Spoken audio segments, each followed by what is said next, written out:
Hey guys, what is up? It is your boy T for 365 Horror Vlogs, the channel where we attempt to watch every single horror movie in existence.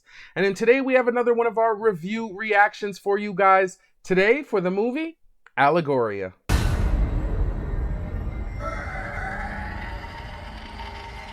We are going to get right into this review, but before we do, please like, subscribe, hit the bell, do all that good stuff. It really helps the channel out. And with that, let's get right into Allegoria. A group of artists' lives become unwittingly entangled as their obsessions and insecurities manifest monsters, demons, and death. This movie is directed by Spider-One, and it stars John Ennis, Chrissy Fox, and Tyler Bryan. The first thing I'm going to touch on with Allegoria is I'm going to talk about the scare factor, and it wasn't really that scary. You maybe had the slightest scare here and there, but all in all, there was nothing really that got my anxiety up, nothing really that got my heart pumping in this movie. Moving on, I'm going to move to the creep, and that's kind of how unsettled I felt, or the kind of vibe the movie left me with. And it just wasn't really that creepy at all. Up until maybe the last 5 minutes, there was some musical notes that were kind of grating, like they had a good kind of classic horror musical score at times, but overall I just didn't really find anything extremely unsettling.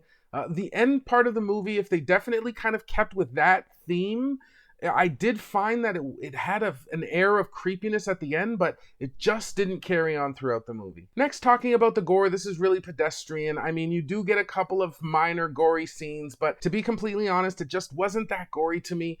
The blood was really runny, so it just didn't look like thick, real blood. So all in all, not too gory at all. Moving on to the story was just middle of the road, but it was saved by the fact that they did kind of intertwine at the end, which was interesting. It was an interesting element to the story. Other than that, it really kind of was convoluted and a little bit confusing. Again, I'm not saying that this movie was overly complex. It's just not something that was really drawing me in as it played out. Next, I'm going to talk about the acting, and again, it was just pretty much subpar, especially the other characters. There were some parts where it downright felt a little bit hokey. There was two really good parts. I would say at the very end, you get a really good piece of acting from one of the actresses, and at the beginning, one of the guys kind of comes unglued, and that's a really good piece of acting as well. Like, I thought from that beginning, I thought that we were in store for something pretty crazy, but the movie just kind of meanders and tapers off after that. So all in all, the characters, they were okay. Lastly, I'm going to hang a final score on this movie, and unfortunately, I'm going to have to give this movie a 1.6 out of 5. For as much as I was looking forward to it, it just wasn't scary or creepy. Like I said, the story was meandering and convoluted. It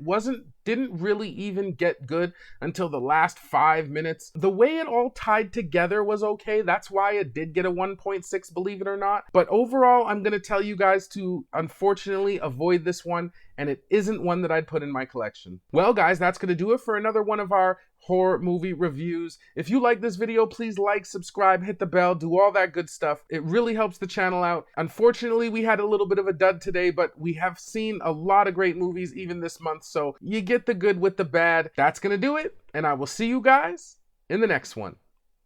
Peace. Death needs more death.